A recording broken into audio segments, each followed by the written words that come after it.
Good morning and welcome back to Kirkstone. Well, we've just received a colossal box. It's one of the biggest boxes that we've ever received. It's like a Saturn V of boxes. And as per usual, I'm somewhat mystified by the contents because it is so large, and I've been racking my brains to try and work out what on earth it could possibly be. So let us tarry no longer. Let us expedite proceedings with maximum efficiency and a modicum of joy, because this is a voyage, at the very least, of some discovery. I think I've opened it upside down, which is rather typical for me, but I'm sure it'll manage. Let me slide out the contents and see what we have. After that quick fly through, we have two objects of botanical interest, and this is where we shall start. And this shouldn't require too much identification. It's a group, we know what it is, it's a group of leaves of the dwarf Sansevieria Bonsall, and you can see just how thick those leaves are, and it's in a very small pot. So I shall be what should I do with this? Shall I split them into 1, 2, 3, 4, 5, 6, 7 plants? You know, I think I might. I'll split them into 7 plants on this one rather than keep them together. So 7 individual Bonsall miniature cylindrica relative Sansevierias. Nice and small, but destined ultimately to be individual plantlets. And then the other, quite interesting and exciting, I don't know, my friends, is a plant pot containing, whoa, look at that! But that is my first Dracæna, and this lovely label, and it is a very, very, very impressive label. I don't think I've ever had a label as impressive as that one. Here's a Dracæna cultivar called Yellow Coast. Now I don't know how much of that you can see, and of course Dracænas are quite common and popular and well known to a lot of people, but not to me. And I only came really very interested in Dracæna once they became the coverall genus for Sansevieria. But that is a pretty spectacular plant. I mean, what's going to happen to this plant is possibly even more interesting, certainly to me, because what I'm planning on doing with this plant is using it for propagation. So I'm going to take a cut here. So if I have my scissors, which I'm not going to use right now because I'm going to use a sharp sterile knife, I'm going to make that cut right down there, and I'm going to make the other cut right down there, and I'm going to plant those 2 cuttings of Dracæna Yellow Coast and grow them on. And this trunk, this well-rooted trunk, I'm going to leave, because if you look at the trunk, there are places, for example here, where the next branch is going to be pushing through. So this trunk will actually create more plantlets, and so the cycle will continue. But right now, at least for a few weeks, I'm going to be admiring the gorgeous foliage of this Dracæna, and then the next job here will be to divide and plant up these 7 individual little fatty Bonsalls. So that, I'm going to invite you to join me on the next stage of this journey, because where it may be leading may be a surprise to you for those who have been following this series. But I will be with you very soon. What an amazing plant. Look at those shades, those different shadings of greens and yellows and creams. Dracaena Yellow Coast. Absolutely gorgeous. Okay, I'll be with you very soon. Bye for now.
Good morning and welcome back to the Sansevieria series on Kirkstone. So we've been having quite a detailed look over the last year or so at the growing collection of Sansevierias here at Kirkstone.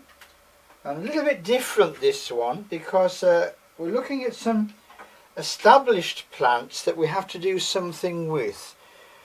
So earlier on in the series, I think it was in fact very early in the series, on episode 1, we met for the first time this fantastic, fast growing now, it wasn't fast growing then, but fast growing now, Sansevieria bella, which we got from our normal supplier, Al Lias, Sansevieria Al, Sans Al on eBay as he trades. And this plant has been flourishing. If you go back to episode 1, you will see exactly where it was, which was up to about there. So we started off, and we'll come back to this in a couple of seconds, we started off with the normal leaf-shaped leaves, and as the plant has matured, we've moved on more to the longer linear lanceolate leaves that we see on the older Sansevieria bella plants. Okay, now this plant has obviously become slightly loose because it's moving towards the kind of stilt-like roots that you see on Sansevieria pinguicula, and basically I don't want two plants in one pot, and the reason it's in this rather fey decorative pot is because this one has been in the house and somebody's wife has decided to not have plant pots because they're not very feminine. We'd rather have decorative pots, so it's not something I get involved with, but I really don't care. So let's get rid of the decorative pot, and there's a couple of things that we need to do. First of all is to rescue the grit. So this is the grit that we use in the topping, so we're going to pour the grit out. There's quite a lot of grit.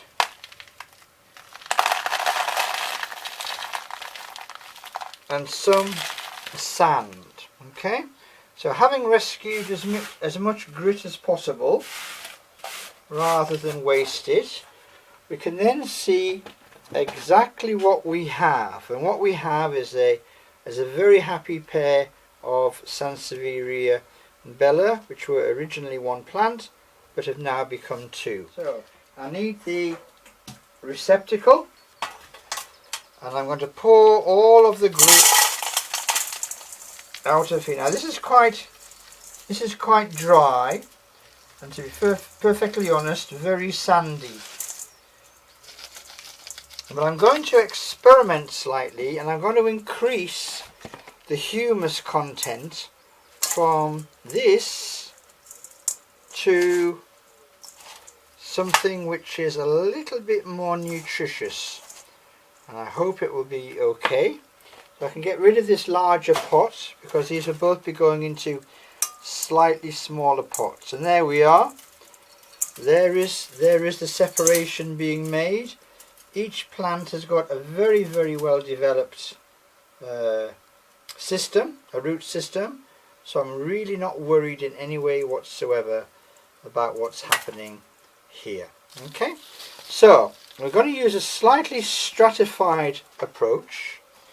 I'm going to put this old soil, this old very gritty soil, which is about 75% grit or coarse sand. I'm going to put that one slightly away and come back to it. And then I'm going to take the pots that I'm using, which are, as I say, slightly smaller. So there's the old pot diameter, there's the new pot diameter. And to show you the difference, I'll put the new pot inside the old pot. So it's about an inch less because there's only one plant and not two. And then I'm going to put some large pebbles in the bottom. And then I'm going to fill any gaps with a small amount of cat litter, which is still very free draining but will stop the pebbles from moving around. Okay, then I'm going to introduce a new potting mix, which is 50% clay based loam, so quite a clayey, alluvial, loamy substrate, which is J. Arthur Boas compost, and I've mixed that 50-50 with the Katsan cat litter, which is a fantastic pumice based free draining material, which I really like. It's ultra hygienic, it's all about the same size, it's standardized, and I really like it. And I'm going to put that in the very bottom of the pot. Okay, let's get rid of that bit which I don't need. And then I'm going to take a very small amount of bone meal fertilizer, and I'm going to sprinkle a little bit of bone meal fertilizer in the very bottom of the pot. Now, I have talked about this before on some of the Haworthia videos, and I've shown the results. It really draws the roots down. Okay, now I'm going to take my first plant and I'm going to see how it sits in the pot. And that is exactly where I want it to go. I hope you can see that. Just move this other Sansevieria out of the way. Okay, I want it to sit like that because Sansevierias do not like to be in pots which are too big. There's a couple of reasons for that. One of them is the fact that when the pot is too big, you will tend to water more. And if you water more, A, it takes longer for the water to drain away out of the pot, or dry, or evaporate from the surface of the pot, and B, it means that the plant is sitting in wetter soil for longer, which means that it is harder for it to actually absorb the small amount of moisture it needs from the soil, and therefore the soil is, I'm repeating myself here slightly, draining slower. So basically, a bigger pot means wetter soil and a longer time for the plant to be sitting in damp soil. And none of these arid area plants like to be sitting in damp soil. So we've got the plant in the pot, we've got the very well established root ball, and we've got the plant in the middle of the pot more or less, which is where it needs to be. So the next job is simply to get a container with our 50-50 mix, and then pour this mix into the plant pot. Now, it is obvious, hopefully, that all of these bits of particulate substrate, the compost, will not be going fully around the roots. So once the plant is stable, it's now stable, once the plant is stable and we even off the surface of the soil, what we do is we tap. And the reason we tap is to encourage those particles to go all the way around the roots. And then we've got excess compost that goes back in the bucket. Now you'll see why there was a tray and a pan.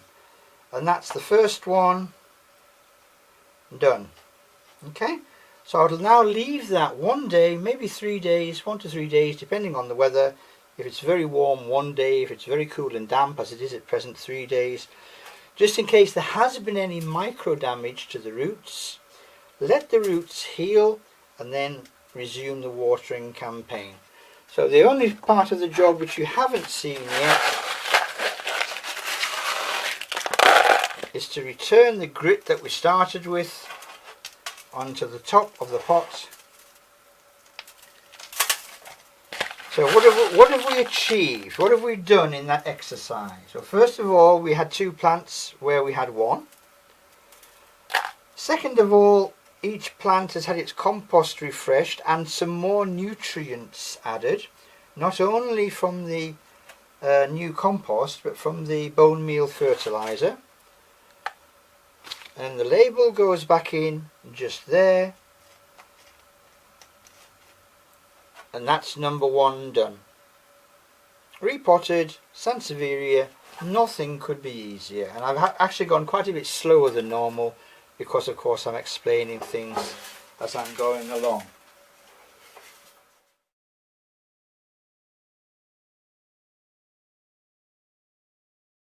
It's now potted up and gritted, and I'll just do the traditional flying overview. So there's one lovely Sansevieria bella and a second lovely Sansevieria bella, and there we have 2 lovely fantastic Sansevieria bella from Sans Isle.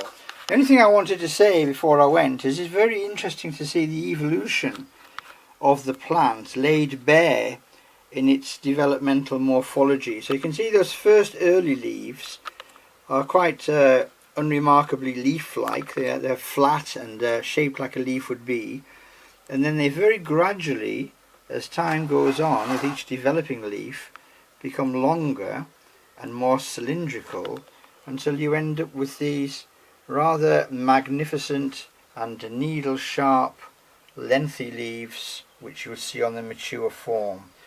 So you can actually see the development, or almost like an embryological exercise of the plant through its evolution, in the same way that if you see a human embryo, you can see for the first few days it looks like a fish, and in the second few days it becomes more like an amphibian, and then more reptilian, and then gradually mammalian. You can see human evolution in the development of the embryo, and you can see Sansevieria evolution in the development of the leaves.